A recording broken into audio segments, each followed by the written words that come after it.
Ce matin, il y avait malheureusement un bilan humain très lourd après la collision entre deux trains à grande vitesse dans le sud de l'Espagne.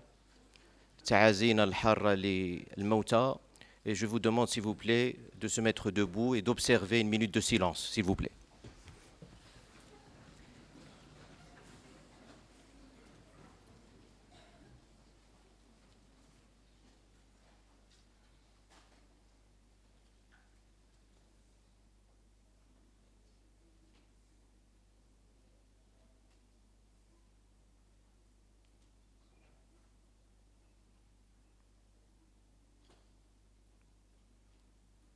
Merci.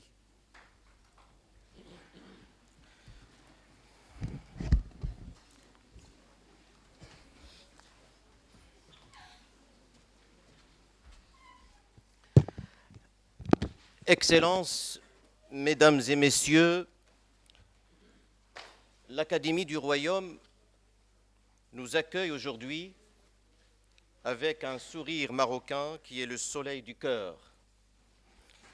Le Maroc n'est pas un pays, le Maroc est un chant, un joyau, comme disait un poète. Le royaume chérifien est un don du divin.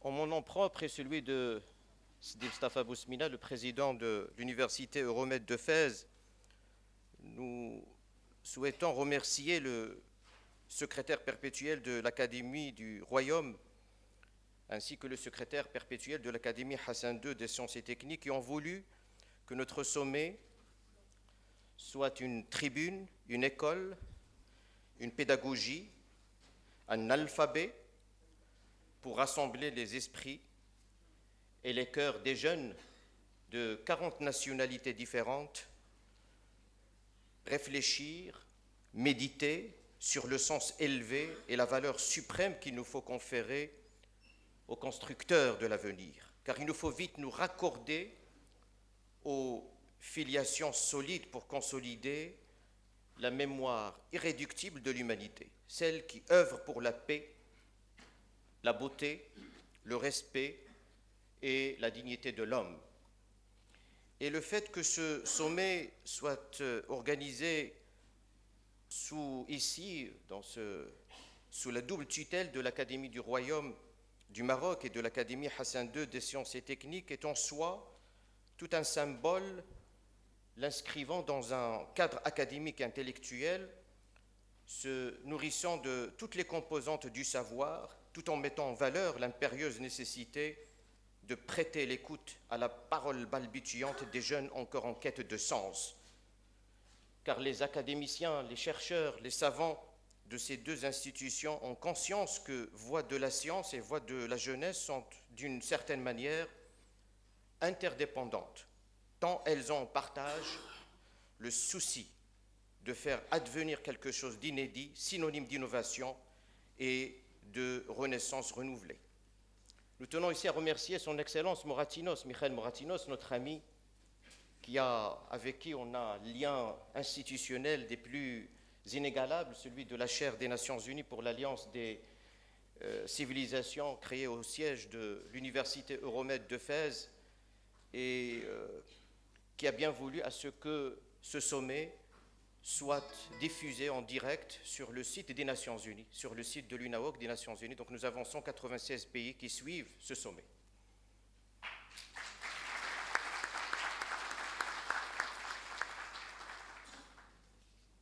Sidi El-Hjoumri, Sidi Abdeljelil El-Hjoumri, pour les jeunes présents ici, vous le connaissez sûrement, mais tout le monde connaît ses qualités humaines, son abnégation, ainsi que les mérites qui lui sont reconnus, à savoir son attachement à la science et à la culture.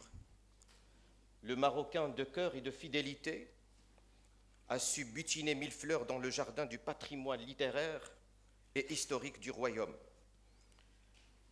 Directeur du Collège royal à partir de 1983, directeur de l'École normale supérieure de Rabat, fondateur et premier doyen de la faculté des sciences de l'éducation, Université Mohammed V de Rabat. mais avant tout, il a commencé sa carrière à Fès, juste à côté de la Qarawiyid. C'est là où il a reçu la bénédiction de Moulay Idriss. Et les facettes de la personnalité de Sidi Abdjlis sont nombreuses. Et ce qu'il a accompli aujourd'hui dans le cadre de la réactivation et de la restructuration de l'Académie du Royaume depuis sa nomination par Sa Majesté le roi Mohammed VI, que Dieu l'assiste, protecteur de l'Académie, en 2015, nous le rappelle. Homme de conviction, il est l'une des figures de la pensée, il est l'un des principaux ouvriers de la première heure et son œuvre si vaste ne peut s'expliquer que par son souci de travailler dans le sens de l'intérêt général. Organisateur hors pair, chercheur de qualité, pédagogue par excellence, professeur des universités, père, écrivain de talent, orateur né, expert et directeur du Collège royal, citoyen engagé, militant de la science et de la culture, apôtre du civisme et du patriotisme, pèlerin de la cause du développement, sa sérénité semble s'accroître à mesure que son énergie se partage. Il est l'exemple vivant de la grande tradition universitaire méditerranéenne, associant étroitement la passion de la recherche au goût de l'enseignement, alliant étroitement l'art de plaire et l'art d'instruire. Et si notre homme est homme de synthèse, c'est qu'il sait écouter et transmettre, c'est qu'il sait faire son miel de toutes les opinions et de toutes les objections, mais ce qu'il sait aussi rester fidèle à ses convictions profondes. Il a, comme disait Chateaubriand, il a plus d'une corde à son arc. L'expression de tout chatoul de génie lui conviendrait si elle n'était un tantinet légère ou fivole. Monsieur le secrétaire perpétuel de l'Académie du Royaume, vous avez la parole.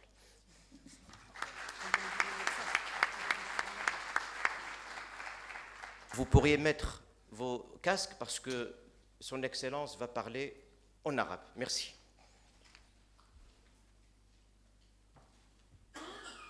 Je vais quand même dire un mot en français.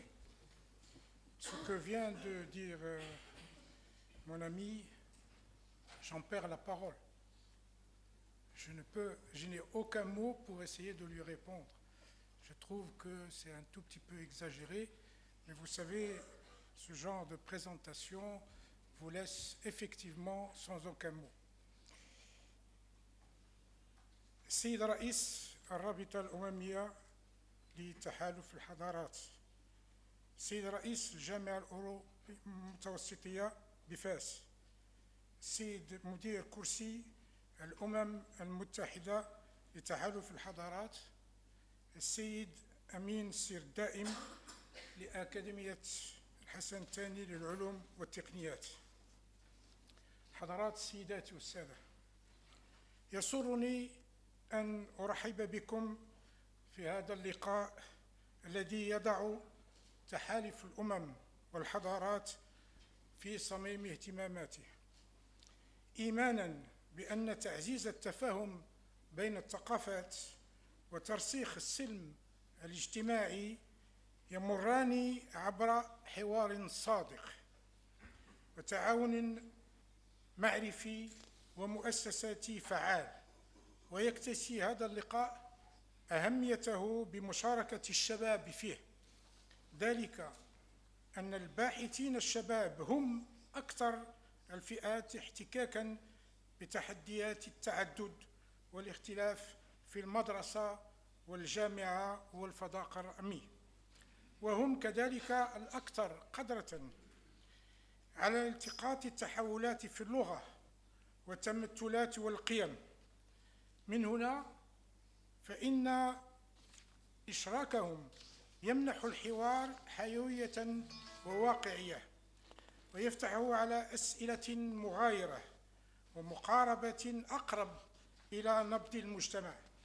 ثم إن مشاركة الشباب تشكل ضمانة بالاستمرارية، لأن الحوار الذي يعد جيلاً يحمل رسالته ويطور أدواته يظل محدود الأثر، بينما الحوار الذي يفتح للشباب موقع الشريك فكرا واقتراحا ومسؤولية يؤسس لثقافة تتجدر وتنتقل من جيل إلى جيل.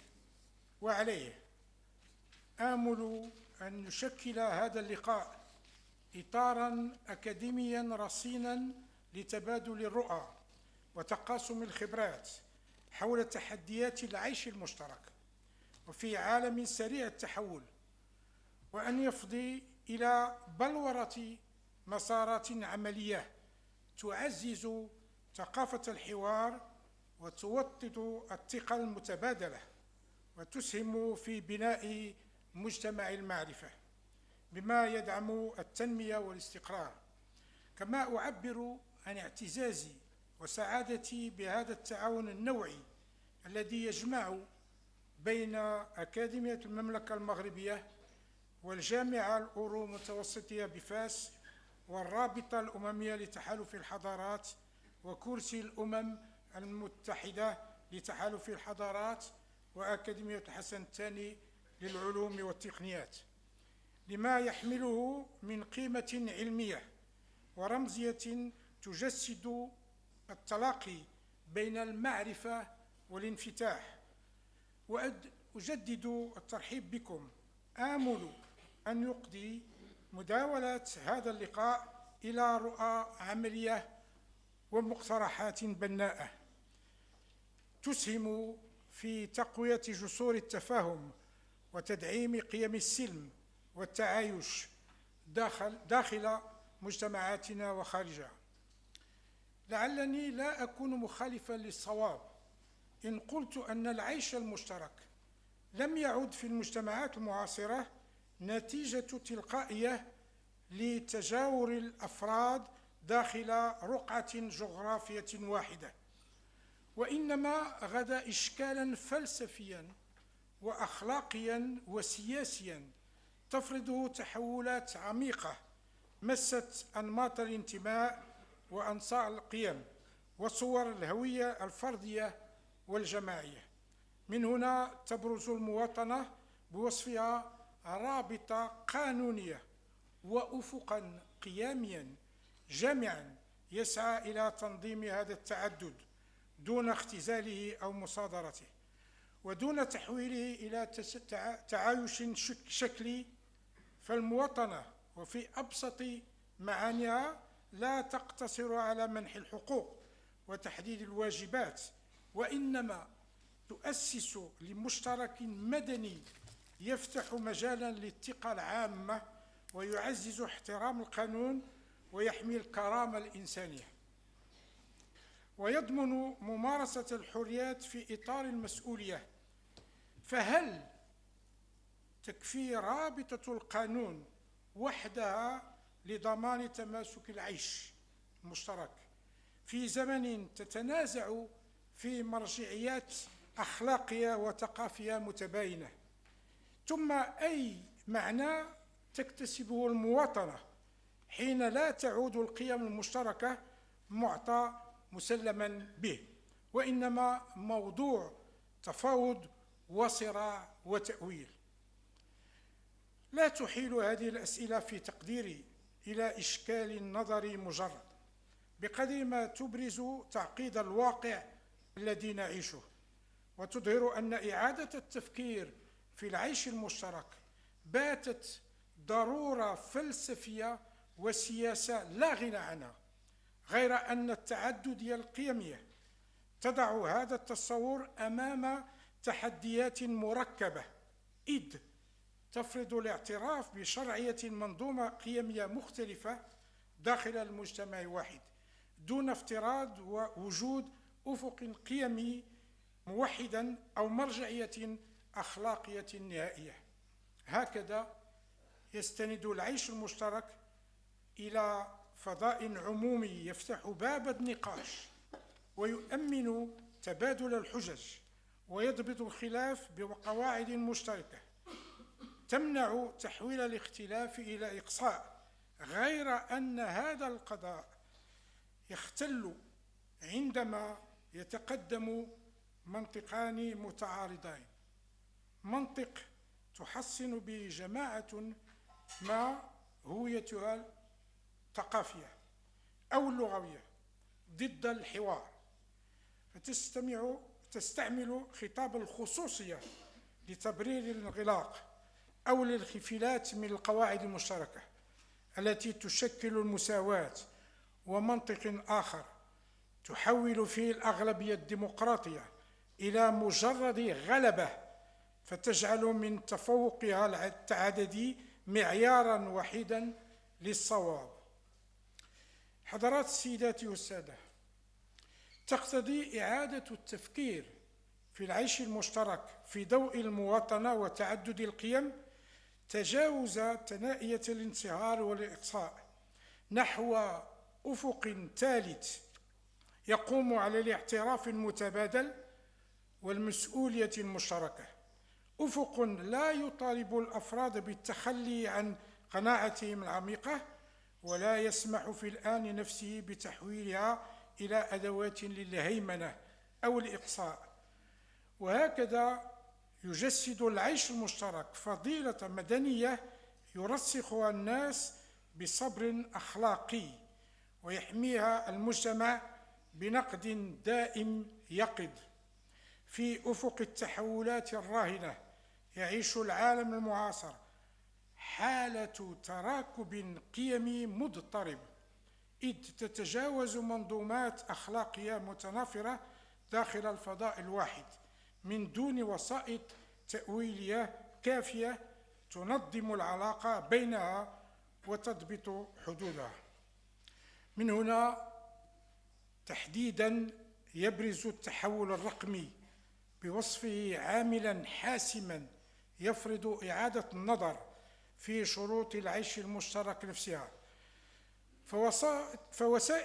فوسائط التواصل الجديدة لا تكتفي بتوسيع مجالات التعبير، وإنما تعيد تشكيل الوعي الأخلاقي وطرائق الانتماء، وتنتج مجتمعات متخيلة عابرة للحدود، لكنها في الوقت ذاته مجتمعات سريعة التشكل، هشة ومجزأة، تقوم على روابط طرفية وقد تتغذى على الاستقطاب بدل التوافق. وعلى هذا الأساس تتحدد راهنة موضوعية المدينة وتعدد القيم. إعادة التفكير في العيش المشترك ضمن منطقة توتر دقيقة بين مطلب الكونية ومطلب الخصوصية. لذلك يفرض هذا الوضع على الفلسفة أن تعيد فتح سؤال الكونية نفسه: هل تمارس بوصفها سلطة معيارية توجد العالم على نموذج واحد، أم تقيم أفقاً تواصلياً يسمح بتعدد التأويلات ويعيد صياغة المشترك انطلاقاً من تنوع التجارب الإنسانية؟ حضرات السيدات والسادة، ارتبطت المواطنة التصورات الكلاسيكية بفكرة النظام واحترام القانون، لكن لم يعد هذا التحديد كافياً لفهم تعقيدات المجتمع المعاصر. ذلك أن واقع المدن يكشف اليوم أن تعدد القيم يميل غالباً إلى التوازي لا التفاعل. تعيش الجماعات متقاربة في المكان، لكنها تلتقي في الحد الأدنى الذي تفرضه الضرورة، فتتشكل حياة مشتركة شكلية تراكم مسافات غير مرئية بين الناس. يصنع هذا النمط هشاشة صامتة، لأنه يجمد التوترات بدل أن يفككها، ويؤجل الصراع بدل أن يعالجه. في المقابل تعلن الحداثة عن ميلاد فرد يمتلك كامل الحقوق القانونية، لكنه كثيراً ما يعيش بصلات اجتماعية رخوة، ويضعف لديه الإحساس بالمسؤولية الجماعية، فيفضل العزلة على المشاركة الفعالة في الصالح العام. لهذا تفرض إعادة تصور العيش المشترك انتقالاً من النموذج الكلاسيكي لعقد اجتماعي الذي يبني العلاقة على تبادل المنافع والمصالح إلى ما يمكن تسميته العقد القيمي، عقد يؤسس للروابط على الاعتراف المتبادل بالهشاشة الإنسانية المشتركة وعلى التزام أخلاقي يجعل الكرامة معياراً لتدبير الاختلاف ويحول التعدد من حالة توازي إلى تفاعل منتج ومعنى مشترك. العيش المشترك إذن أفق أخلاقي مفتوح يتطلب يقظة دائمة تجاه أشكال الهيمنة الجديدة، سواء باسم الكونية أو باسم الخصوصية. وهذا ما أكده مولانا صاحب الجلالة الملك محمد السادس حفظه الله ورعاه في الرسالة الملكية التي وجهها إلى أعضاء أكاديمية المملكة المغربية بمناسبة افتتاح الدورة الأولى للأكاديمية في إطار هيكلتها الجديدة، إذ قال حفظه الله وأيده: لا يخفى عليكم أن عالمنا المعاصر يشهد تحولات عميقة على كل المستويات، حيث أصبحت الأواصر الثقافية والفكرية والحوار الحضاري تزداد رسوخاً وتعلي من شأن الانفتاح على ثقافة العالم وإرساء مجتمع المعرفة. ومن ثم لا يمكن المغرب، وهو ملتقى الحضارات والثقافات، إلا أن يواكب هذا المسار ويكون فاعلاً في ترسيخ ركائزه. انتهى كلام صاحب الجلالة.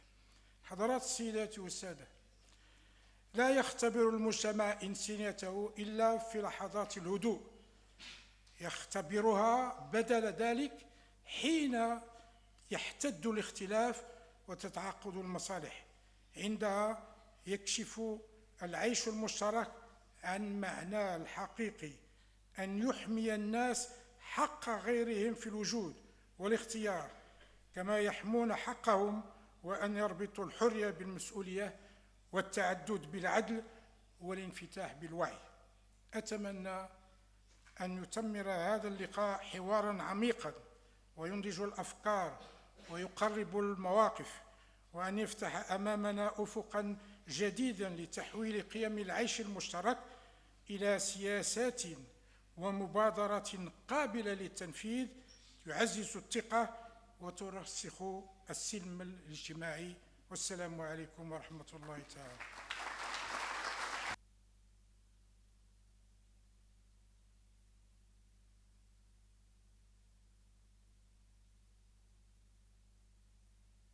جليلا سيدي عبد الجليل وعلى هذا الخطاب وهذه المحاضرة الافتتاحية الجامعة الشاملة التي جاد وأجاد فيها وجال في القانون الدستوري، ومعنا رئيس المحكمة الدستورية الحاضرا معنا، وجاد في العلوم السياسية والعلاقات الدولية والسوسيولوجيا والأدب.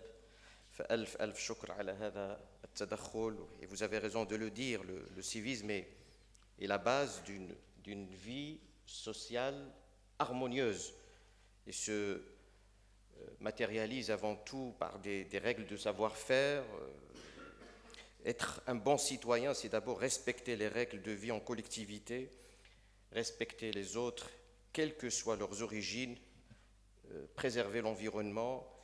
Et il va sans dire, comme vous l'avez dit, Monsieur le secrétaire perpétuel de l'Académie du Royaume, que l'activité de formation sur le civisme s'inscrit dans l'une des grandes missions de l'école, de la famille, de l'université, des élus, et fait partie des actions visant un environnement sain, un environnement exemplaire. Et c'est cette voie-là qui crée bien évidemment cette altérité, cette coexistence pacifique, cette dignité humaine. Et elle constitue une action en prévention universelle de l'intimidation et de la violence qui s'adresse à l'ensemble des citoyens. Nous avons avec nous des personnalités que je dois saluer. Ici dans l'auditoire, je pense au chancelier, au président du conseil d'administration de notre université Euromède de Fès, Mohamed Qabbaj, Je vous demande de l'applaudir, s'il vous plaît.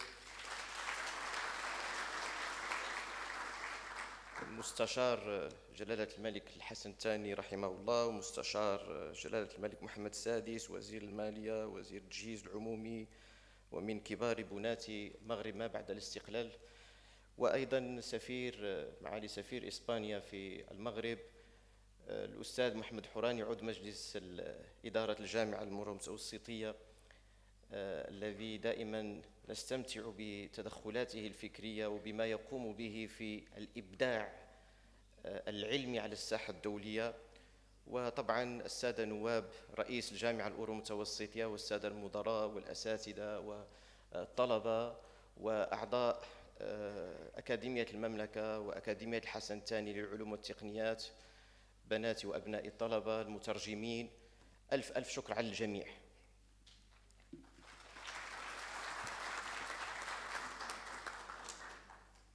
Sidi Omar Fassil Fihri. Sidi Omar, il est professeur des universités, lui aussi. Et il est professeur des universités de mécanique. Il était directeur de l'école normale supérieure d'enseignement technique de 1991 à 1998, secrétaire d'État chargé de la recherche scientifique de 1998 à 2002, ministre délégué chargé de la recherche scientifique de 2002 à 2004 et nommé par Sa Majesté le Roi Mohammed VI secrétaire perpétuel de l'Académie Hassan II des sciences et techniques, je crois en juillet 2004. Les travaux scientifiques du professeur Omar Fassil Fihri portent sur la cosmologie, les matériaux et le génie mécanique. Dans le domaine de la cosmologie, il concerne le modèle symétrique matière-antimatière d'univers. Il porte en particulier sur l'effet de l'annihilation, sur la formation des éléments légers et sur le taux d'expansion. Sidi Omar Fassil Fihri, lui aussi, il est l'exemple vivant de la grande tradition universitaire associant la passion de la recherche au goût de l'enseignement, et avec un tel viatique, il ne pouvait que redoubler d'ardeur dans sa participation à l'édification d'un espace de recherche et de science. Il a participé avec nous à tous les conseils d'administration de l'Université Euromède de Fès depuis 2012. Le verbe est toujours haut, aucun mot n'échappe à l'oreille de l'auditeur, tant l'articulation est bonne et tant le débit épouse la capacité d'écoute du public. Il ne soliloque pas, comme disait Victor Hugo, il est à l'affût de la question, de l'interrogation, de la critique qui pourront relancer toujours le débat, nourrir la réflexion. Jamais le propos n'est en l'air et toujours il s'appuie sur des documents nombreux, des références précises. Il y a quelques jours, j'étais dans son bureau, j'apercevais mal la salle ou le bureau avec le nombre de papiers et d'ouvrages qu'il avait dans son bureau. Il est submergé par ses documentations, ses références précises. Je vous demande, s'il vous plaît, de l'applaudir. Sidi Omar, vous avez la parole.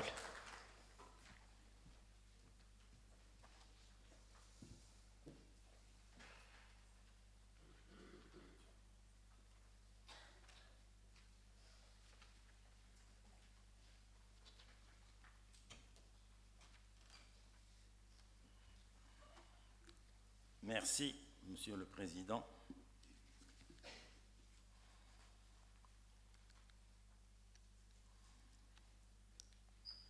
Je fais mien les paroles dites tout à l'heure par mon ami Si Abdeljalil El-Hajmari après sa présentation par M. Azzouzi.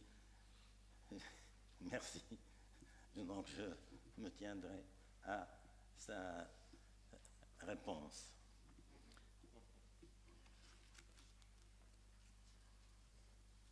Monsieur le secrétaire perpétuel de l'Académie du Royaume du Maroc, Monsieur le président de l'Université Euromède de Fès, Monsieur le haut représentant de l'ONU pour l'Alliance des civilisations, Monsieur le Président de la Chaire des Nations Unies pour l'Alliance des civilisations, Mesdames et Messieurs les académiciens, chers distingués invités, chers étudiants, Mesdames, Messieurs, c'est pour moi un réel honneur et un véritable plaisir d'être présent parmi vous aujourd'hui pour la célébration et l'organisation par l'Université Euromed de Fès et sous les auspices de la Chaire des Nations Unies pour l'Alliance des civilisations du 3e sommet des jeunes Africains et Euro-Méditerranéens sous le thème « Civisme et pluralisme des valeurs, repenser le vivre ensemble ». Toutes nos félicitations à l'Université Euromed pour cette initiative. Nos vifs remerciements et nos sincères félicitations vont aussi aux étudiants venant de quelques 40 pays d'Europe, d'Afrique et d'Europe pour échanger et débattre à propos de la thématique considérée. Ils vont aussi, mes félicitations vont aussi à la Chaire des Nations Unies pour l'Alliance des civilisations. Mesdames, Messieurs, nous vivons aujourd'hui une époque de profonde transformation où nos sociétés sont à la fois plus que jamais interconnectées et plus que jamais diversifiées. Dans ce contexte, deux concepts fondamentaux méritent notre attention: le civisme et le pluralisme des valeurs. Loin de s'opposer, ces deux notions sont complémentaires et essentielles à l'édification d'une société harmonieuse. Le civisme, d'abord, n'est pas seulement un ensemble de règles à respecter. C'est une attitude, une responsabilité. Être civique, c'est respecter les lois, certes, mais c'est aussi respecter les autres. En écoutant, en dialoguant, en faisant preuve de solidarité et en s'engageant pour le bien commun. Le civisme nous rappelle que la liberté individuelle n'a de sens que si elle s'exerce dans le respect de la liberté des autres. Le pluralisme des valeurs, quant à lui, reconnaît que dans une même société, plusieurs visions du monde peuvent coexister. Nous n'avons pas tous les mêmes croyances, les mêmes traditions, ni les mêmes priorités. Pourtant, cette diversité n'est pas une faiblesse, c'est une richesse. Elle nous permet d'apprendre les uns des autres, de remettre en question nos certitudes et de progresser collectivement. On peut dire que le civisme nous unit. Le pluralisme des valeurs nous enrichit. Et le vivre ensemble nous oblige à faire preuve de responsabilité et d'ouverture. Construire une société juste et apaisée est un effort collectif. C'est un défi, mais aussi une chance, celle de bâtir un avenir fondé sur le respect, la tolérance et la solidarité. Mesdames, Messieurs, comme nous le constatons, nous vivons une époque où la science et la technologie transforment profondément notre manière de vivre, de penser et d'agir. Elles influencent notre éducation, notre communication, notre travail, mais aussi notre façon de cohabiter dans une société diverse. Face à ces changements rapides, une question essentielle se pose: comment mettre la science et la technologie au service du civisme et du pluralisme des valeurs? La science et la technologie sont avant tout des outils. Elles ne sont ni bonnes ni mauvaises en elles-mêmes. Tout dépend de l'usage que nous en faisons. Lorsqu'elles sont guidées par des valeurs civiques comme le respect, la responsabilité et la solidarité, alors elles deviennent de puissants leviers pour le progrès social. Par exemple, les technologies numériques facilitent l'accès au savoir et encouragent la participation citoyenne et renforcent la transparence dans la vie civique, dans la vie publique. Cependant, ces avancées posent aussi des défis. Les réseaux sociaux peuvent favoriser le dialogue et la liberté d'expression, mais ils peuvent aussi amplifier la désinformation, l'intolérance et le discours de haine. C'est pourquoi le civisme numérique est aujourd'hui indispensable. Être un citoyen responsable, c'est savoir utiliser la technologie avec esprit critique. C'est aussi respecter les autres opinions et vérifier les informations avant de les partager. Dans une société marquée par le pluralisme des valeurs, la science et la technologie doivent également promouvoir l'inclusion et le respect de la diversité. Elles peuvent rapprocher les cultures, donner une voix à ceux qui en sont privés et favoriser la compréhension mutuelle.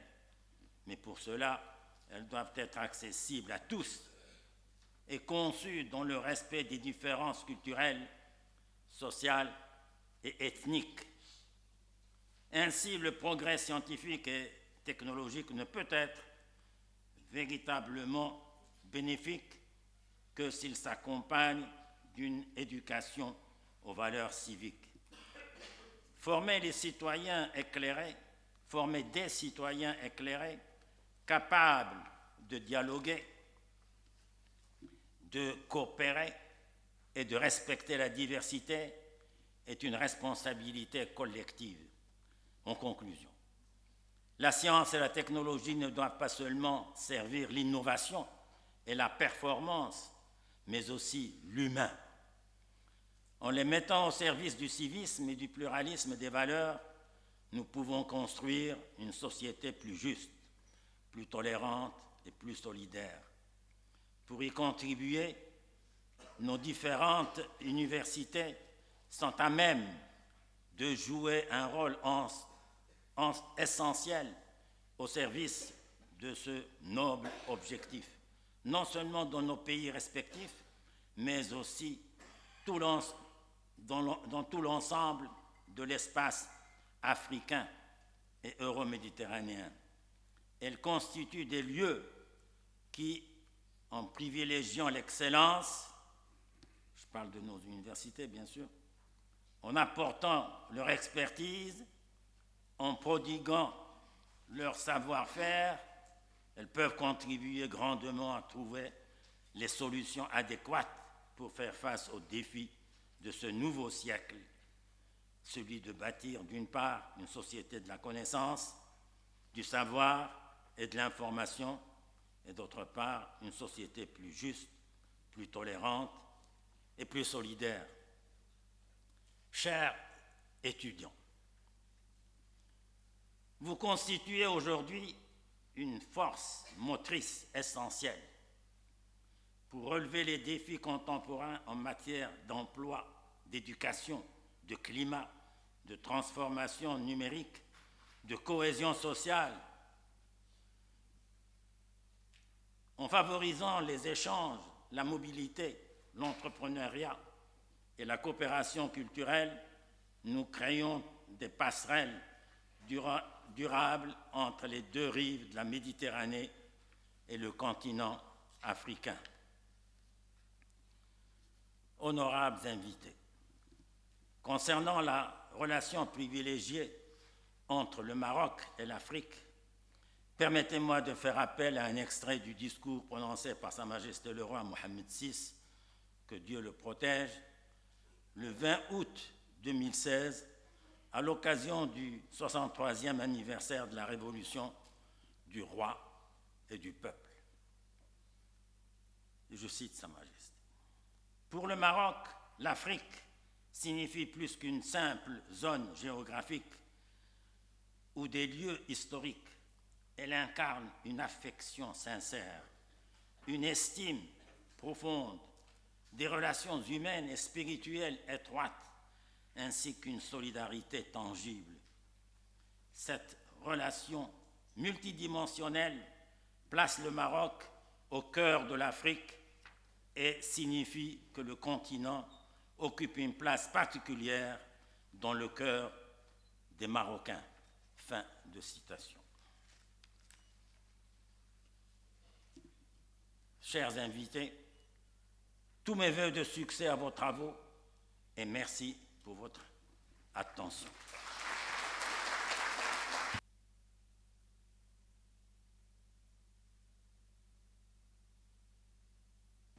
شكرا سيدي عمر على هذا الخطاب وهذه الكلمات التي جمعتم فيها أولويات المواطنة والقيم المثلى انطلاقا من العلاقة الأبدية القائمة بين العلم والبحث والمواطنات والمواطنة. فألف ألف شكر.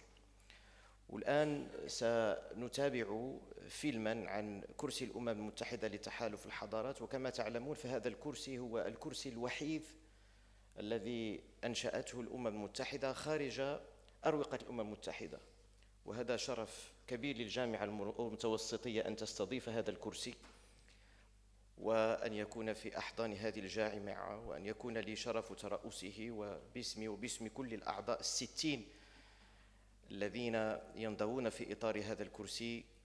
نريد أن نقول شكرا لمعالي موراتينوس على دعمه السخي مؤسساتيا وفكريا وأخويا. أترككم لمشاهدة هذا الفيلم. شكرا.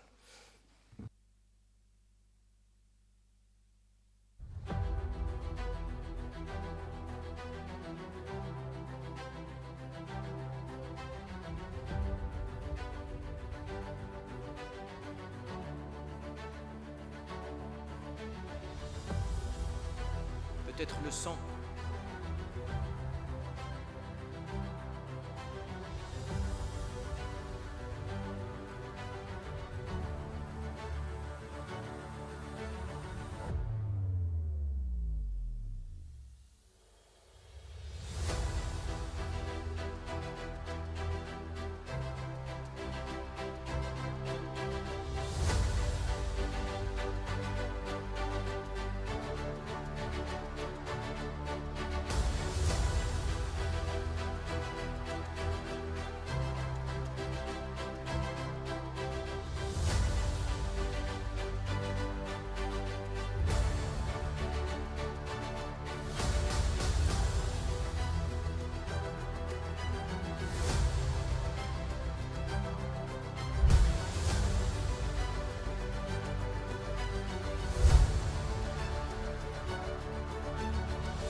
كما ترون الحمد لله في ظرف سنتين حققنا المستحيل في إطار هذا الكرسي، كرسي الأمم المتحدة لتحالف الحضارات. فقط مثال واحد، المنتدى الدولي الكبير الذي نظمناه السنة الماضية تحت الرعاية السامية لجلالة الملك محمد السادس نصره الله، جمع 1600 مشارك. 1600 مشارك. سيدي مصطفى بوسمينة. Professeur Mustapha Bousmina est président de notre université, l'université Euromède de Fès. Il est chancelier de l'Académie Hassan II des sciences et techniques et président du Conseil africain de la recherche et innovation de l'Union africaine. Il a fait, comme vous le savez, carrière au Canada, où il détenait l'une des plus prestigieuses chaires au monde, la chaire senior du Canada sur les nanotechnologies, avant de rejoindre le Maroc en 2008, l'année où Fès fêtait 1200 ans d'histoire, pour co-créer la fondation Massir sur la recherche et l'innovation dont il était directeur général. Sidi Mustapha Bousmina avait assumé de nombreuses responsabilités dans le domaine de la recherche à l'échelle internationale. Il est aussi membre de plusieurs académies des sciences à travers le monde, comme l'Académie mondiale des arts et des sciences, qui a été créée à l'initiative d'Albert Einstein. Il a reçu plusieurs prix internationaux, dont notamment le prix Morand-Lambla du meilleur chercheur à l'échelle internationale sur les polymères et les nanotechnologies, et la bourse Teichi, qui est la plus haute distinction en recherche au Canada, et il a été décoré en 2022 par le roi d'Espagne de la Croix de commandeur de l'ordre de mérite civil pour son rôle de rapprochement culturel et académique entre l'Espagne et le Maroc et entre les deux rives de la Méditerranée. Il a reçu le prix de la Fondazione Mediterraneo, présidé par notre ami le professeur Michel Capasso l'année dernière. Il a été aussi classé cette année 2024 par le classement international de l'Université Stanford dans le top des meilleurs chercheurs du monde. Monsieur Mustapha Bousmina est parmi les rares présidents d'établissements universitaires dont je salue la fraternité et l'amitié, qui font exception en menant doublement une œuvre de construction dans la formation et le bâti, ainsi que dans le domaine de la recherche scientifique de pointe. Et on en prendra pour témoin, d'une part, les très belles réalisations dont atteste chaque composante de notre campus, du campus universitaire, l'Université Euromède de Fès, et d'autre part, les premières places qu'il occupe chaque année en tant que chercheur innovant dans les systèmes de classement les plus crédibles dans le monde. La communauté universitaire lui prête aussi un intérêt passionné pour la philosophie, et en plus de l'anglais, il a une aisance vertueuse à parler 7 langues méditerranéennes, dont l'espagnol, l'italien, l'arabe, le français. Que de chercheurs, que de professeurs, que de thésards garderont toujours pour le maître une reconnaissance éperdue pour la maestria avec laquelle il a exercé, il exerce la présidence de l'université, toujours ferme et toujours amicale. Je vous demande de l'applaudir.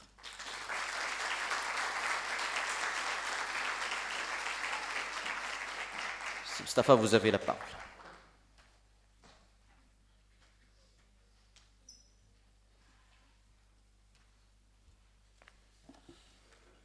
Merci, professeur Azouzi. Monsieur le secrétaire perpétuel de l'Académie du Royaume, Monsieur le secrétaire perpétuel de l'Académie Hassan II des sciences et techniques, Excellences, Monsieur le haut représentant des Nations Unies pour l'Alliance des civilisations, Monsieur le chancelier de l'Université Euromède de Fès, Monsieur le Président de la Chaire des Nations Unies sur l'Alliance des civilisations, Excellences, Monsieur l'Ambassadeur, honorables membres de notre conseil d'administration, chers collègues, chers étudiants, honorables invités.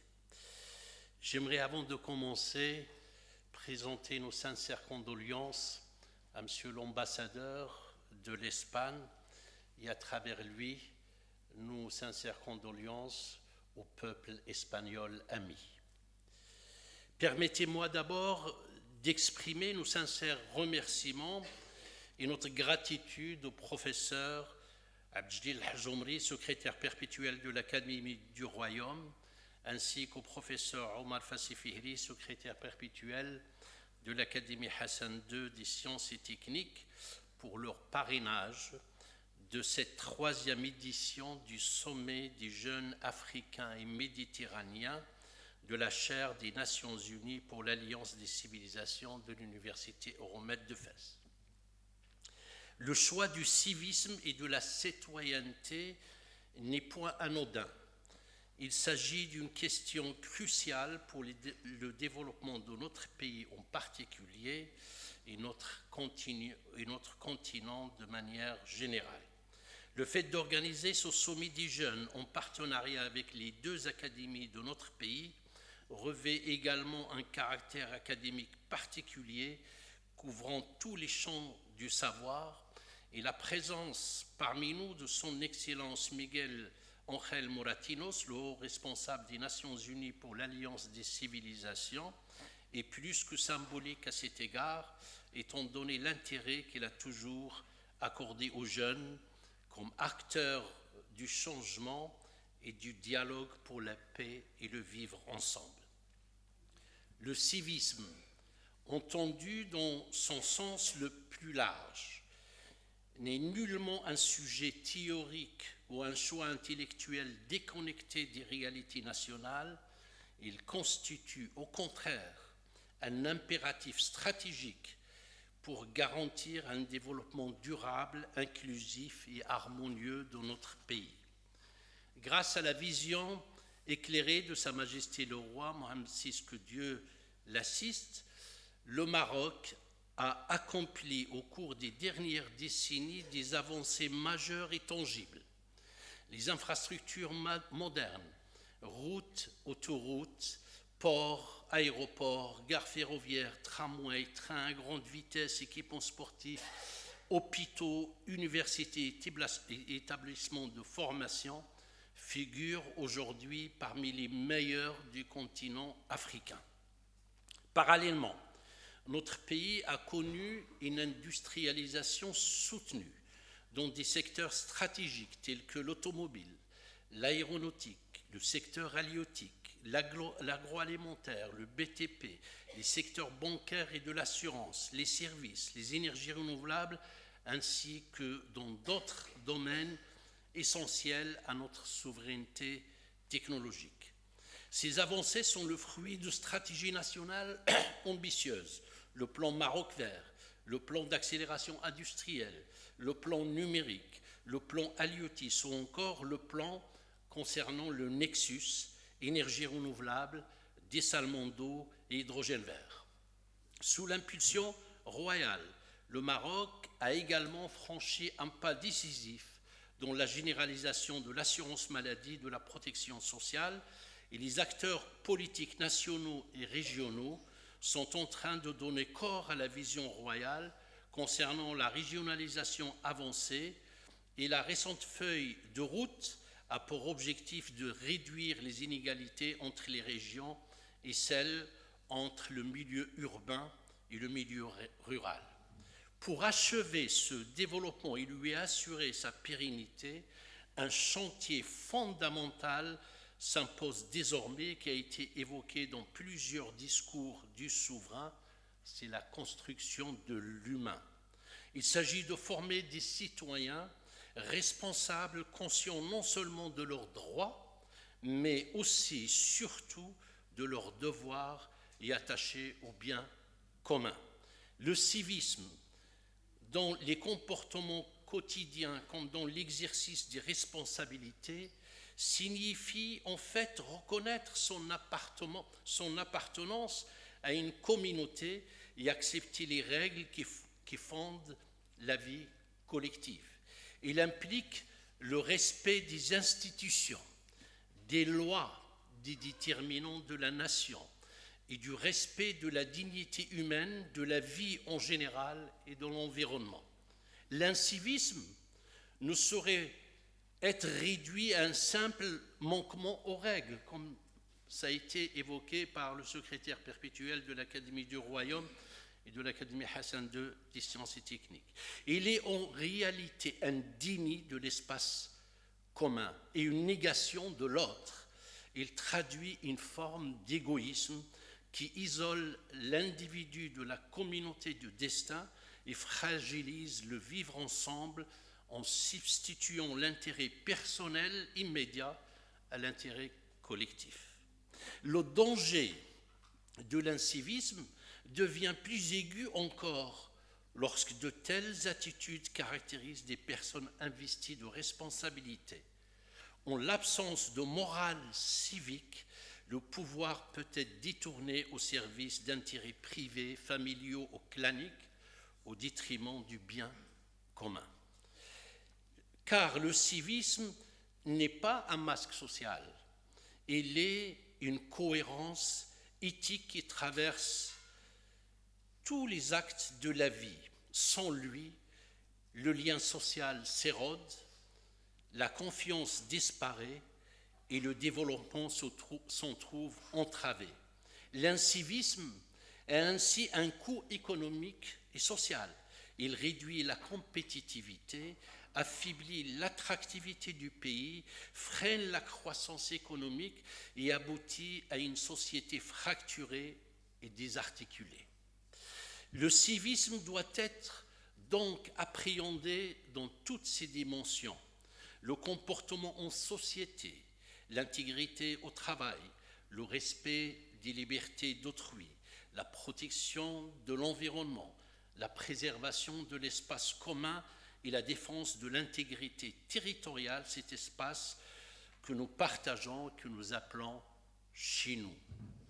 Construire l'homme au Maroc avec un grand F et avec un grand H, c'est former un citoyen conscient que ses droits sont le fruit des devoirs accomplis par les autres et que ses propres devoirs constituent la garantie des droits d'autrui.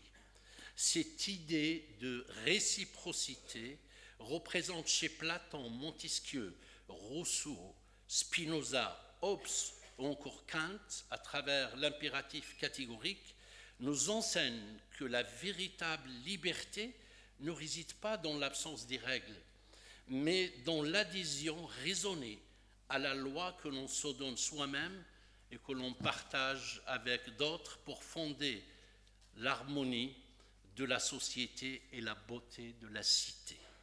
Pour Platon, par exemple, ne peut être beau que ce qui est bon.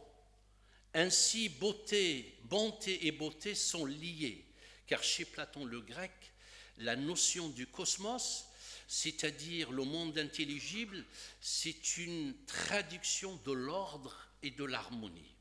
Le mot cosmétique dérive d'ailleurs du cosmos, qui est par excellence l'ordre où chacun est en cohérence avec l'harmonie de l'ensemble. On dit qu'il a fait une belle action pour signifier une bonne action. Et cette question d'esthétisme pénètre même les mathématiques, et on qualifie une équation, une solution d'élégante pour signifier qu'elle est opérante, efficiente et cohérente avec le socle des connaissances sur lesquelles reposent les mathématiques. Accomplir son devoir avec honnêteté en respectant les lois n'est pas une soumission, mais c'est l'acte fondateur de la démocratie, de l'état de droit. Car si chacun tente à tromper l'autre, tous finissent par être lésés. À l'inverse, lorsque l'on comprend que l'intérêt personnel est intrinsèquement lié à celui des autres, la cohésion sociale devient possible et le bien-être collectif s'en trouvent magnifiés. In fine, le civisme véritable est celui qui élève l'homme de l'état animal guidé par ses pulsions propres à celui d'un être conscient de son appartenance à un tout dont l'harmonie repose sur la considération mutuelle et sur l'altérité. Comme le disait Albert Einstein, je me réalise à travers l'autre qui donne sens à ma vie. À l'instar des stratégies sectorielles de développement que j'ai évoquées précédemment,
et ce dès le préscolaire et la maternelle jusqu'au supérieur, pour former non seulement des techniciens et des experts qui sont certes nécessaires, mais aussi avant tout des citoyens éclairés, conscients de l'intérêt général pour construire ensemble une cité et une société harmonieuse. 2. Faire de la sensibilisation à la culture civique un pilier de développement en utilisant les différents types de médias, incluant les moyens modernes de communication, pour que la cellule familiale, qui est la première de toutes les écoles, puisse jouer son rôle et entretenir durablement la conscience collective. 3. Encourager les acteurs de la société civile, et notamment les ONG et les associations, pour que le discours du bon vivre ensemble trouve écho auprès de la population et notamment auprès des jeunes dans les quartiers, les clubs et les lieux où ils s'activent. 4. Encourager les intellectuels et notamment les philosophes à proposer, tel un Emmanuel Kant, une morale nationale tirant ses fondements de notre propre culture pour opérer les changements escomptés. Et 5e, et finalement, veiller à l'application rigoureuse de la loi de manière juste et équitable, mais aussi de façon intransigeante. Pour finir, j'aimerais renouveler notre haute appréciation aux 2 académies pour leur soutien, à M. El-Hadj Omri, secrétaire perpétuel de l'Académie du Royaume, d'avoir accepté que ce sommet des jeunes soit tenu ici, au sein de l'Académie du Royaume, et je souhaite plein succès au débat de ce sommet. Nous attendons ardemment les recommandations qui s'en suivront. Je vous remercie pour votre aimable attention.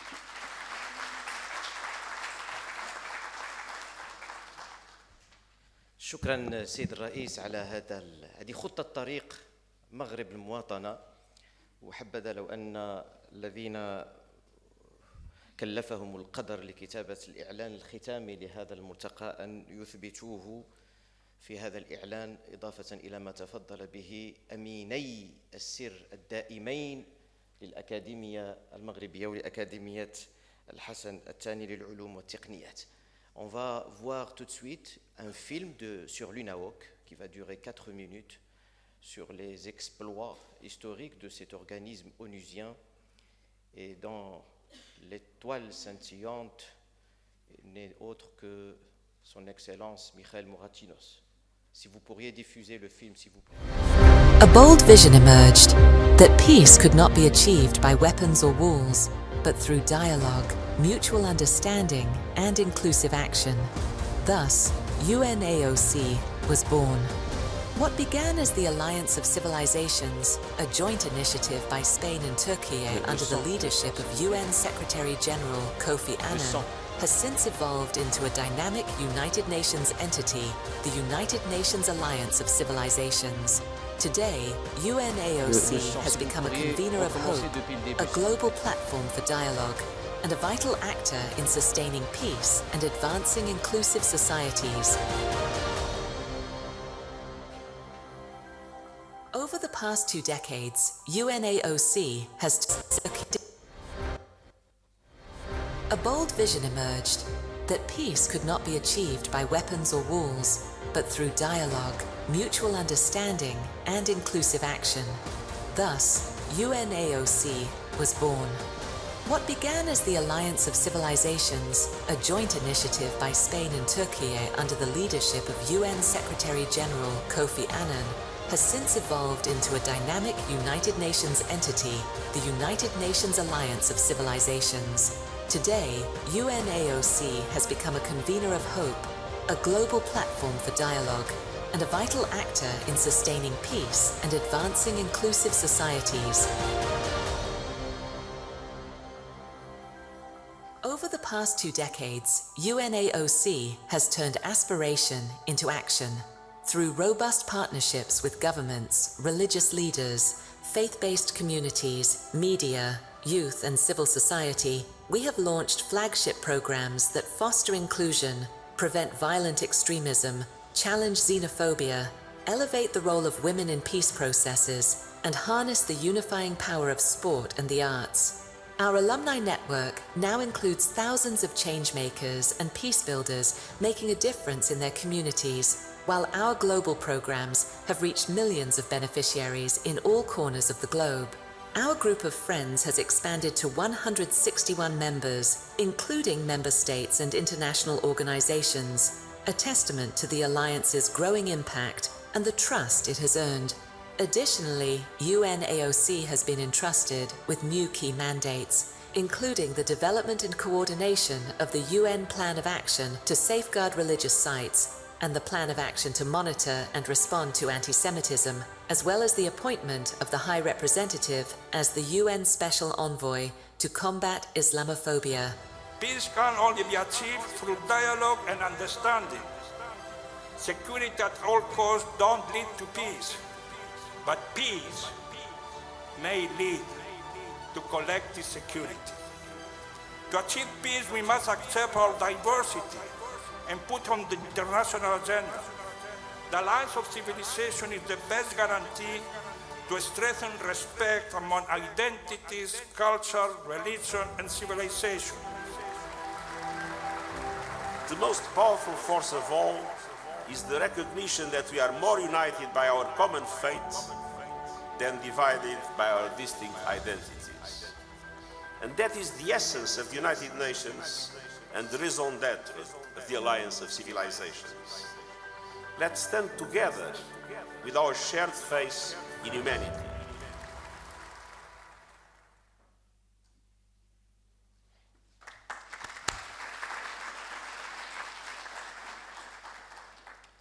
Voilà, Ángel Miquel Moratinos est par excellence une figure emblématique. D'ailleurs, j'ai oublié, il faut saluer, applaudir son épouse. Sans elle, Moratinos ne sera rien. C'est elle qui le guide. Hein. Il est par excellence une figure emblématique de la diplomatie internationale au sein des Nations Unies, ministre des Affaires étrangères, plusieurs fois ambassadeur, haut représentant de celle-ci pour l'Alliance des civilisations. Son parcours est un véritable modèle de référence en matière de carrière diplomatique dédiée au service de la paix et de l'accord à construire dans l'empathie et la solidarité entre les peuples.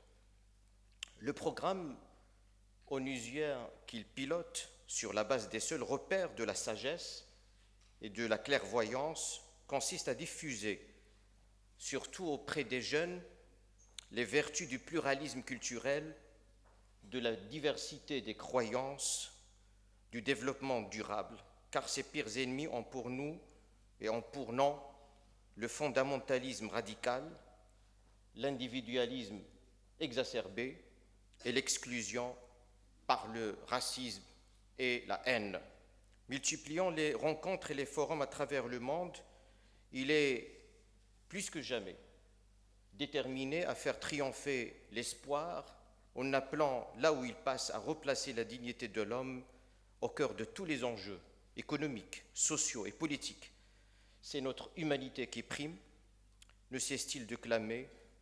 Elle est notre capital d'aujourd'hui et notre patrimoine du futur qu'il importe de préserver et de promouvoir sans jamais fléchir face aux difficultés. Alors on comprend pourquoi il occupa avec une efficacité exemplaire d'importantes fonctions administratives en Europe, au Moyen-Orient, au Maroc, avant d'intégrer les Nations Unies. Méditerranéen, il l'est par le cœur et l'esprit, entièrement épris d'amour pour l'autre et le raffinement qui sont les fondements de toute civilisation. Récemment, j'étais avec lui en présence du secrétaire général des Nations Unies lors du sommet annuel sur l'Alliance des civilisations et j'ai beaucoup apprécié dans votre discours votre citation d'un verset coranique sublime. Ya ayyuhan nasu inna khalaqnakum min dhakarin wa untha wa ja'alnakum shu'uban wa qaba'ila lita'arafu. Ô homme, nous vous avons créé d'un mâle et d'une femelle et nous vous avons répartis en peuples et en tribus pour que vous fassiez connaissance, interconnaissance entre vous. Verset 13, Surat Al-Hujurat, bravo. Et là, nous entrons directement dans les plus beaux temps de la foi et nous entrons dans cette région des grandes maximes religieuses, monothéistes, qui instaurent la coexistence pacifique, l'altérité, le vivre ensemble.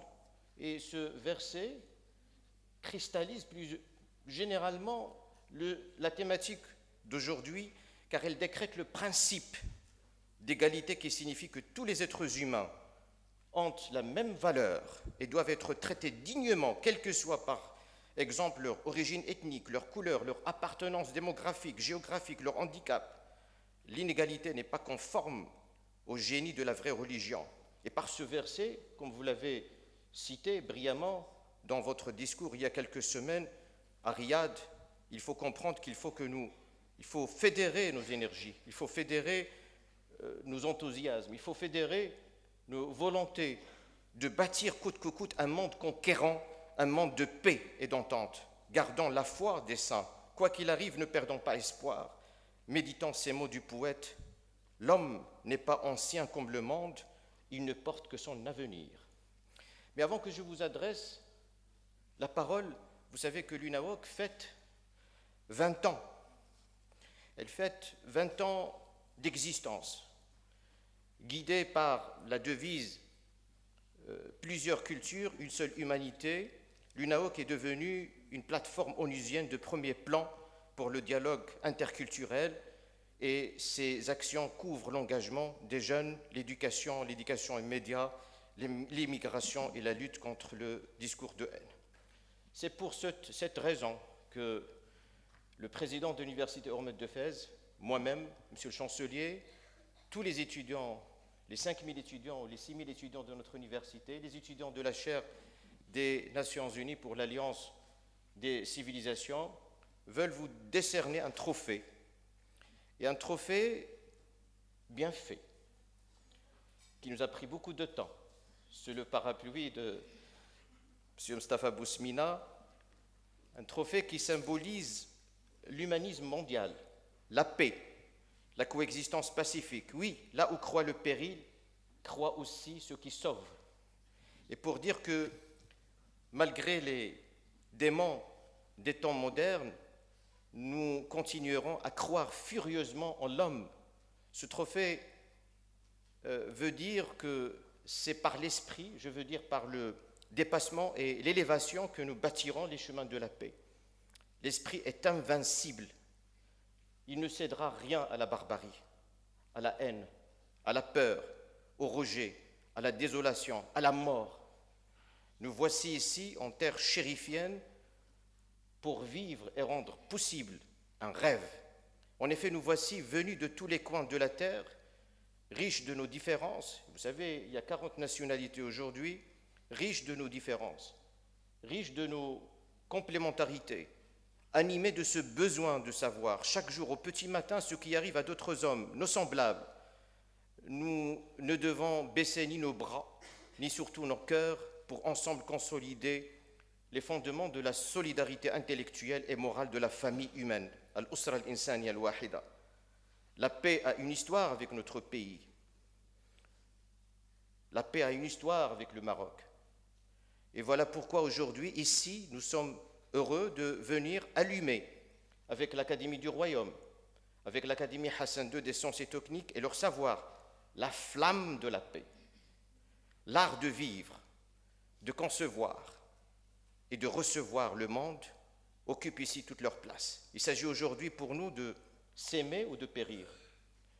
Il n'incombe qu'à nous d'accomplir ou de trahir l'espérance de ce qui fonde l'existence humaine. Le trophée, s'il vous plaît. J'invite quelques étudiants de la chaire. J'invite Monsieur le Président de l'Université, professeur Mustafa Bousmina.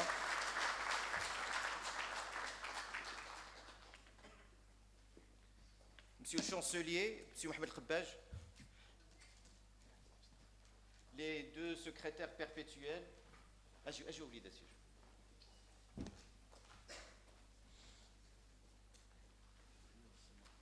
Sidi Mohamed.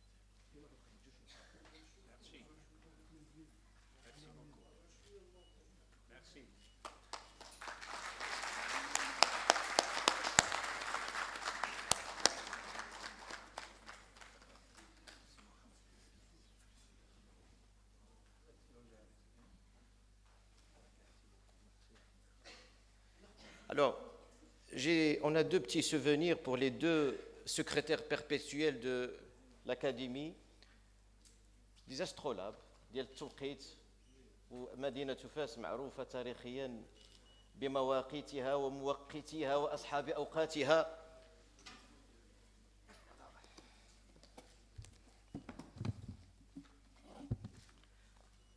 J'invite Sidi Mohamed El-Khabbaj pour donner le premier astrolabe à son Excellence Sidi Abdeljdil El-Hjoumri, secrétaire perpétuel de l'Académie du Royaume.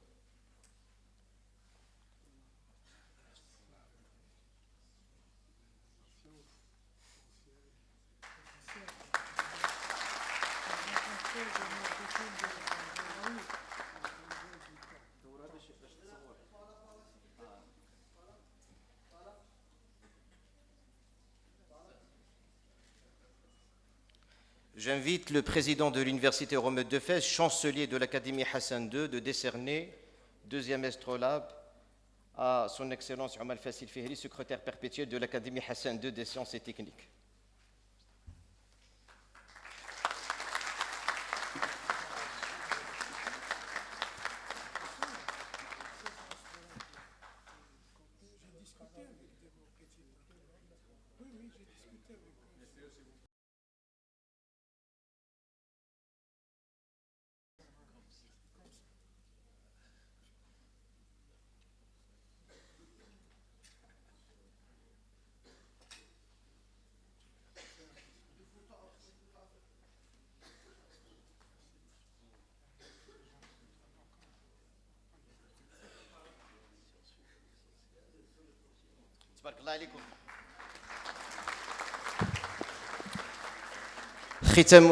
Maintenant, je donne la parole à son Excellence Michael Moratinos. Vous avez la parole.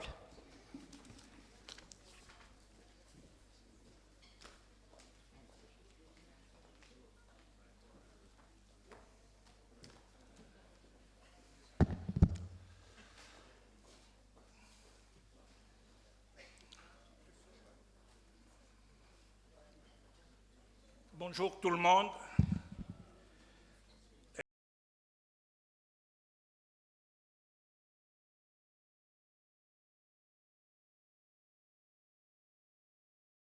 Permettez-moi tout d'abord d'exprimer ma joie, mon honneur, mon privilège d'être ici invité par nos amis de l'Université Euromède de Fès et pour participer à cette séance inaugurale du 3e Forum d'étudiants africains et euroméditerranéens. Mes premières paroles vont surtout pour le secrétaire perpétuel de l'Académie du Royaume du Maroc, Abdelkhalil Labkhomri, et le secrétaire perpétuel de l'Académie du roi Hassan II de sciences et techniques, pour nous inviter et pour avoir parrainé ce 3e sommet de jeunes Euromède.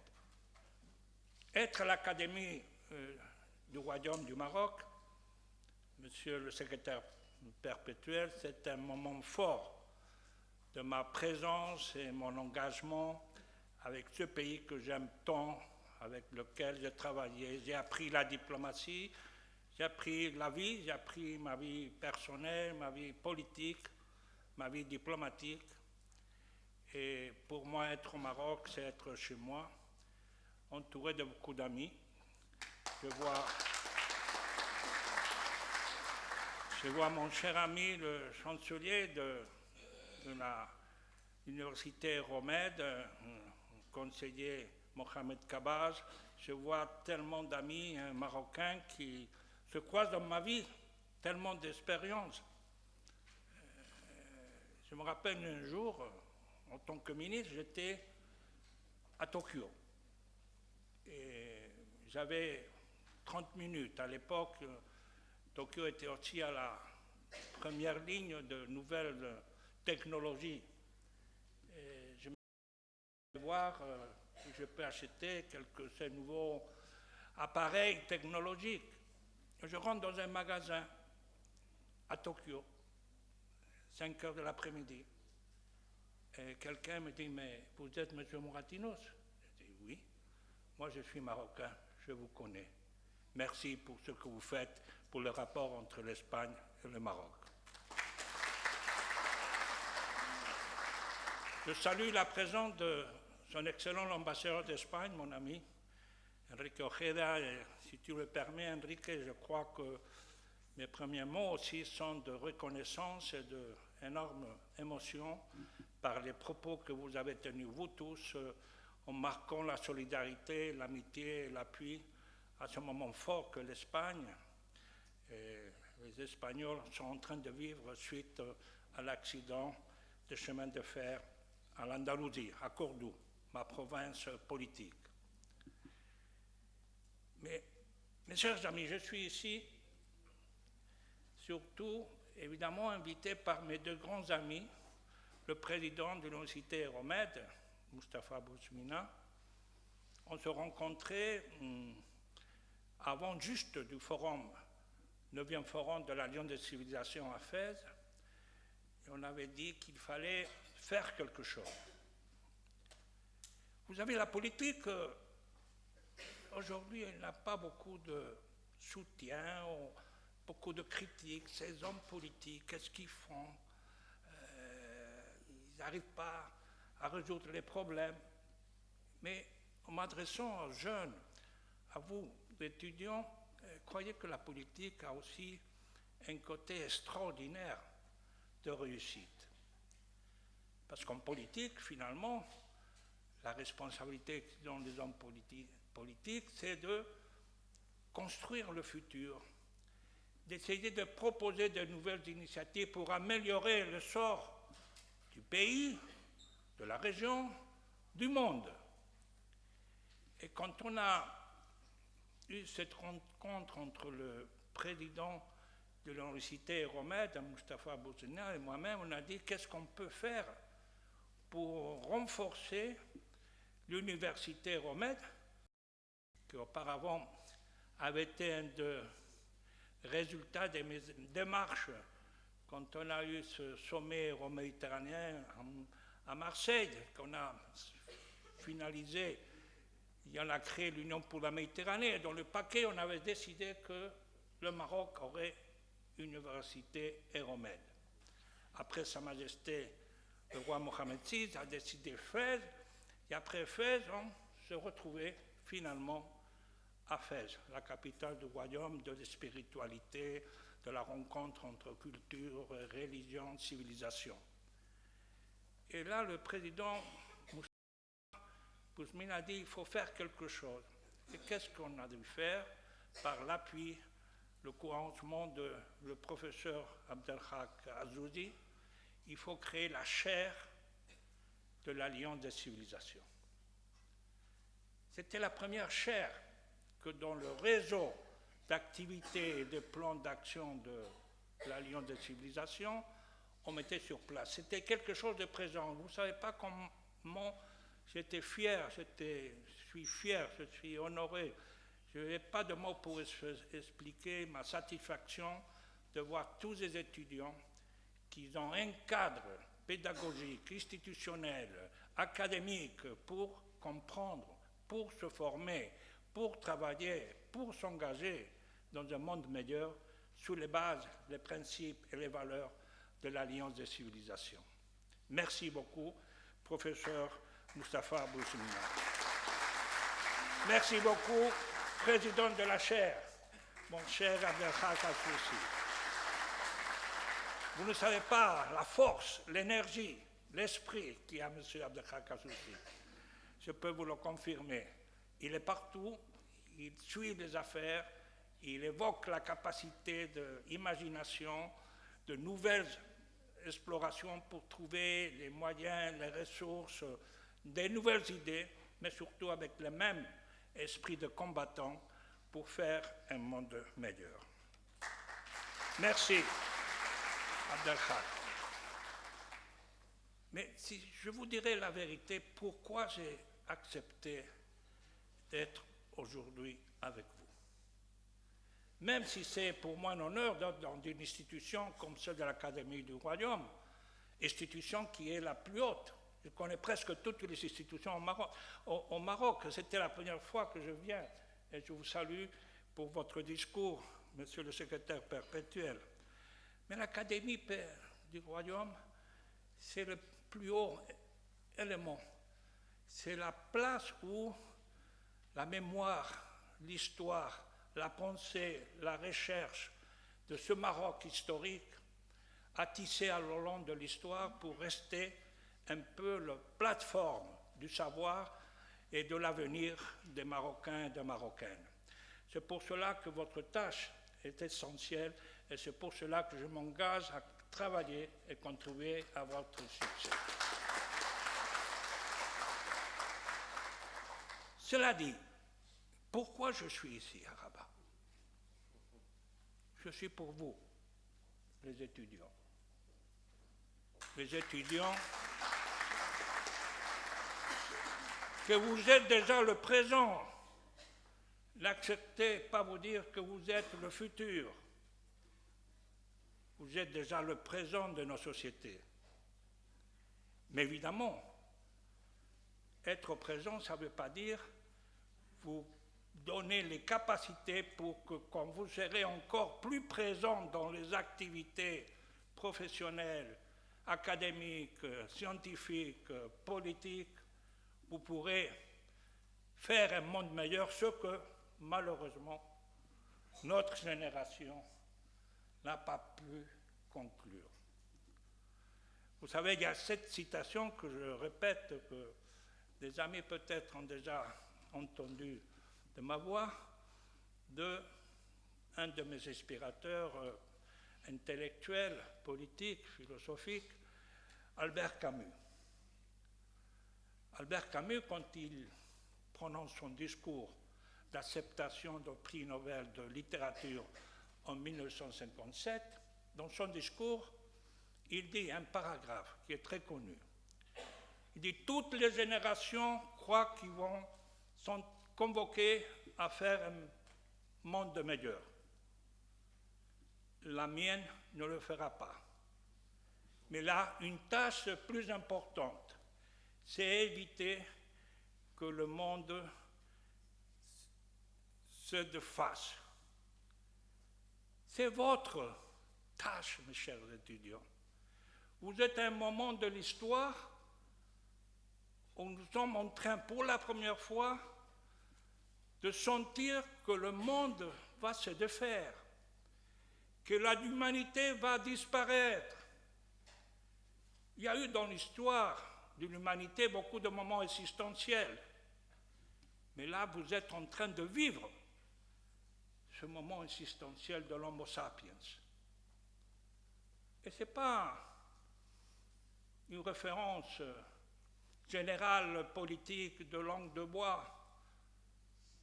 Le secrétaire général des Nations Unies, mon cher Antonio Guterres, il y a 3 jours, quand il s'est adressé à tous les pays États membres à New York pour commencer l'année, pour commencer sa dernière année comme secrétaire général, il a dit, chose qui est vraie, mais quand même qui doit nous inquiéter à tous, nous vivons dans un chaos. Quand le secrétaire général prononce cette phrase à la tribune de l'Assemblée générale, c'est quelque chose de grave est en train de se produire. Nous ne sommes pas dans un monde de transition, on le sait. On sait qu'on est passé du XXe siècle au XXIe siècle. On sait que la nuit du 31 décembre 1999, on a dansé, on a bu, on a chanté, on se levait le 1er janvier 2000 et on croyait que rien n'avait changé. Oui, on est rentré au XXe siècle, mais on n'a rien changé. Et tout avait changé parce que le monde a changé. Alors, quel monde on vit aujourd'hui? Et c'est ça, avant d'aborder les choses qu'on peut faire ensemble avec l'Alliance des civilisations, avec la chaire des Nations Unies de l'Alliance des civilisations, laissez-moi vous transmettre mon analyse de ce monde que nous sommes en train de vivre.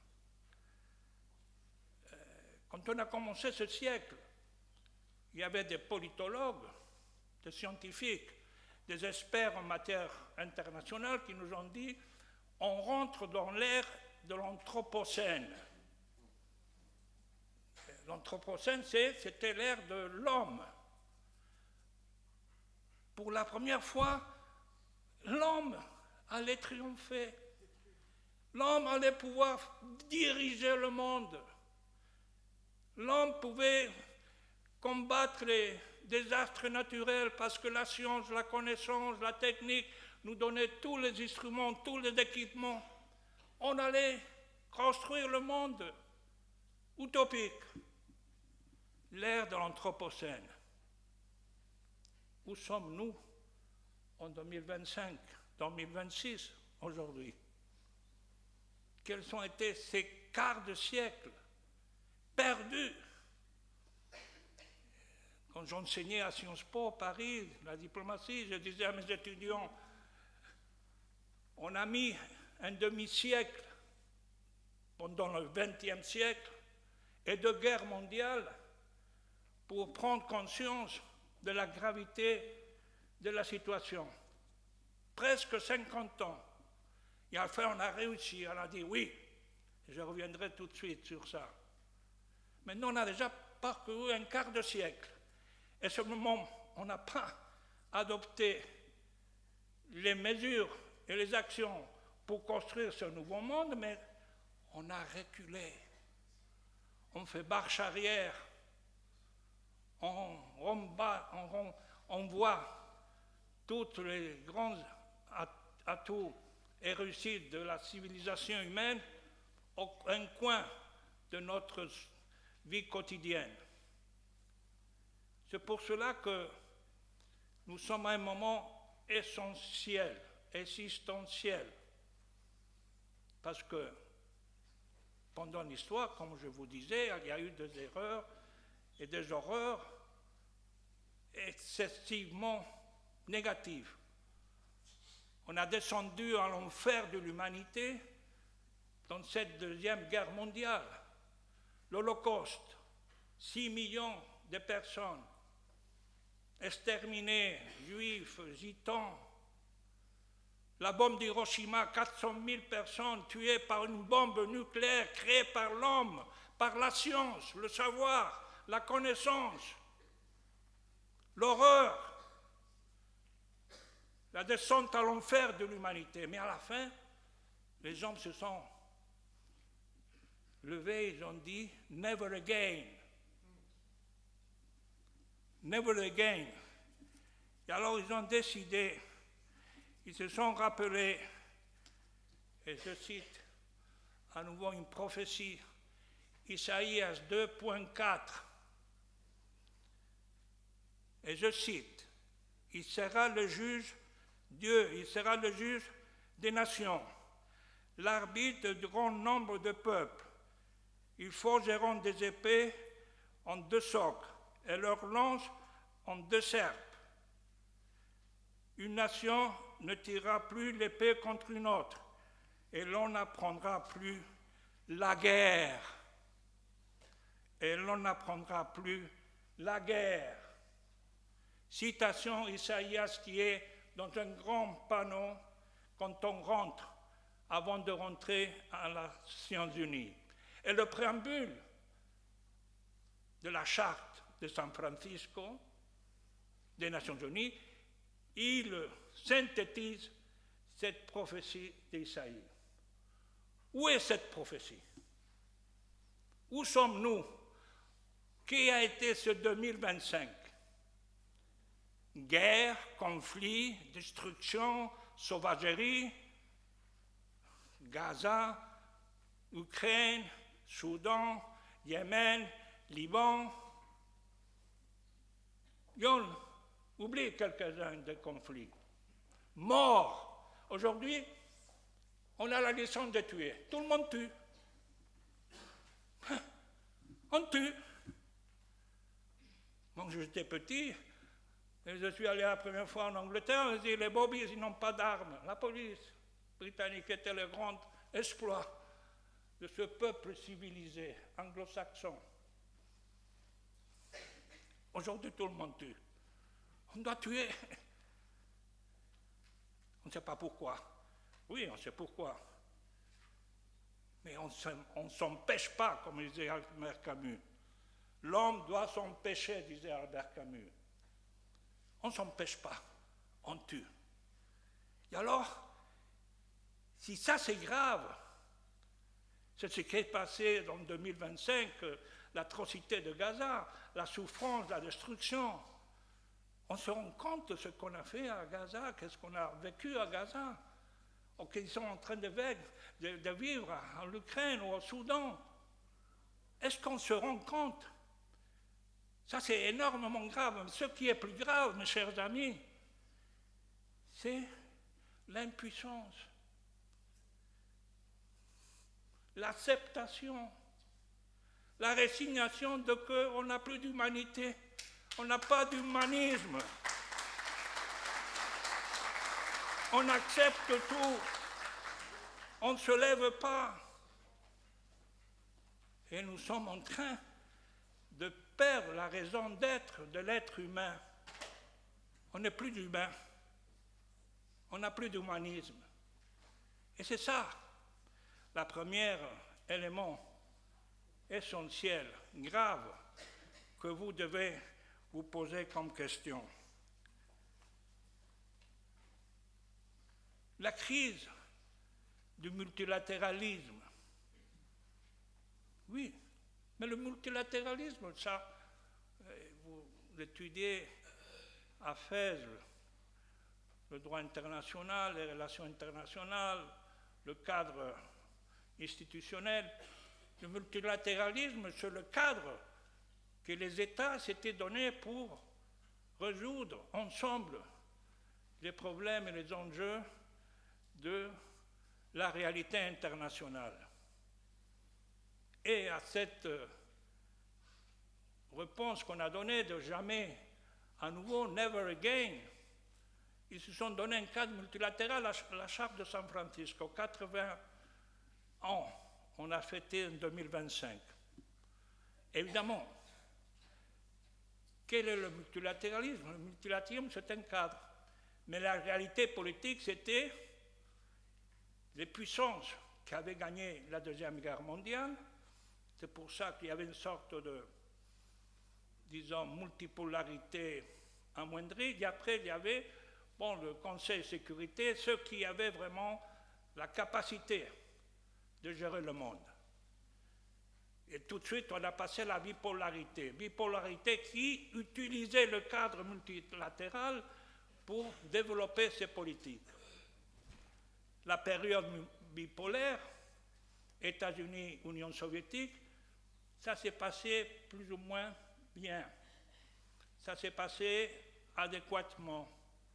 Mais après la chute du mur de Berlin, est venue l'unipolarité américaine. Le problème maintenant, c'est qu'on n'est plus dans un monde unipolaire avec un cadre multilatéral qui ne répond plus à cette unipolarité parce que nous vivons dans un monde multipolaire. Et multipolaire, ce n'est pas seulement les grandes puissances, ce n'est pas seulement la Chine, ce n'est pas seulement le Brésil, ce n'est pas seulement la Russie, ce n'est pas seulement notre chère Europe qui va mal.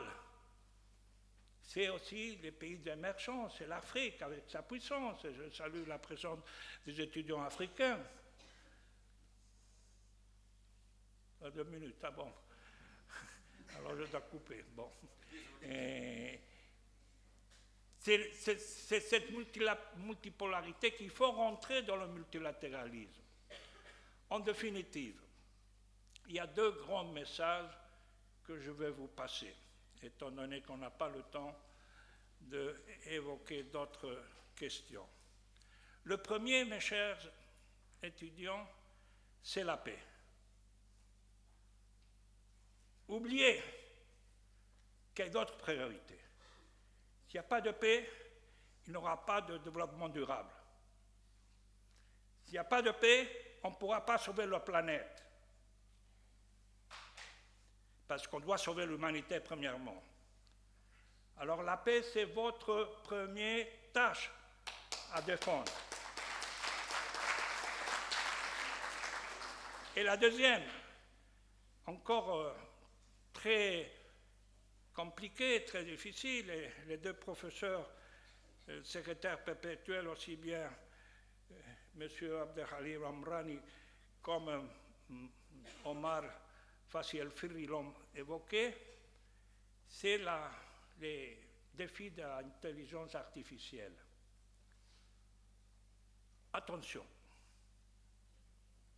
Évidemment, on est tous pour la science. Évidemment, comme ils ont dit, ils ont des éléments extraordinaires, sensationnels.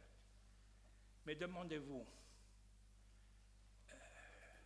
est-ce que les algorithmes sont démocratiques?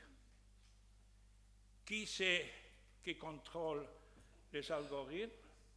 Qui c'est qui les inclut dans les programmes? Qu'est-ce qu'ils sont? Où est l'être humain? Parce que moi, quand je fais quelque chose de mal, j'étais ministre, je vais au Parlement. On me critique. Vous avez fait mal. Mais qui c'est qui contrôle les corporations à l'autre côté de l'Atlantique, ou à Shanghai ou à Pékin? Qui c'est qui contrôle ça? C'est nous, les êtres humains. Est-ce qu'avec le ChatGPT, on peut avoir la capacité de créer le langage? Et qui c'est qui crée le langage? Comment on introduit les éléments éthiques, civiques, pluriels dans les algorithmes? Ça, c'est le grand deuxième défi. Et vous devez être attentif et percutant. Je finalise, mon cher Abdelhak. 2 mots aux étudiants. 2 concepts. Oui, ça y est. Résister, resilience, résister, révolter, mais toujours avec espoir. Résister et espoir, résistance et espoir, résistance et espoir, et on fera un monde meilleur. Et vous ferez un monde meilleur.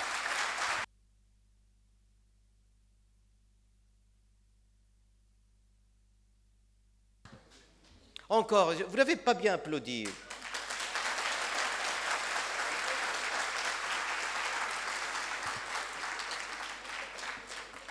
Merci beaucoup, Excellence. Et vous avez parlé de l'intelligence artificielle et vous savez que les 27 et 28 avril, nous organisons avec l'UNAOC un très très grand sommet à l'Université Euromède de Fès sous la présidence de M. Mustafa Bousmina sur la civilisation humaine à l'ère de l'intelligence artificielle. Et cette fois-ci, nous invitons les deux académies de venir à Fès.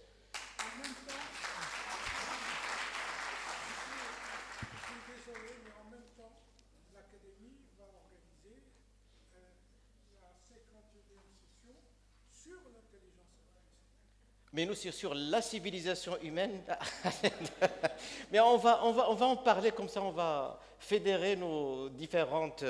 Et puis après, pour conclure, vous avez parlé de la paix. Demain, je crois que vous allez rentrer à New York, vous allez voir monsieur le secrétaire général des Nations Unies, vous lui passez notre bonjour et nos salutations, et vous lui dites que ce sommet... La devise de ce sommet, c'est l'optimisme de la volonté contre le pessimisme de la réalité. Et nous nous inclinons, nous nous ajustissons à la formule de Jean Jaurès, on rejette la cendre et on prend la flamme. Et en vous écoutant, vous avez donné un discours un discours sublime de géopolitique, de relations internationales, de sociologie, parce que vous avez et la théorie et la pratique. Je m'étais permis d'écrire un mot de conclusion et j'aimerais bien que vous le transmettiez à M. le secrétaire général des Nations Unies. Bien que l'état du monde ressemble malheureusement à l'incendie que Narsès regardait du haut du palais d'Agamemnon en s'inquiétant de voir autour d'elle tant de carnage et tant d'incendies, tant de barbarie, les Asias de la barbarie. Mais comme le mendiant, nous pourrons lui dire: femme, cela s'appelle d'un beau nom, cela s'appelle l'aurore. C'est l'aurore d'un monde de paix. Debout dans l'espérance, épaule contre l'épaule, main dans la main, alliance et fraternité qui s'est levée ici à Rabat, au Maroc, au siège de l'Académie du Royaume, grâce au pouvoir de l'Académie, des deux académies, de notre université, de la chaire, de l'UNAOC et de leur savoir, que je salue en vous tous ici présents. Il y a une diffusion en direct sur le site des Nations Unies. Paix sur vous, paix sur le monde. Merci. Alors, s'il vous plaît, on a 45 minutes de retard. On va sortir, prendre une photo collective à l'entrée de l'Académie et je souhaite un bon succès au sommet et aux modérateurs de ces sommets, nos honorables professeurs de l'Université Euromède de Fès et de nos étudiants. Merci.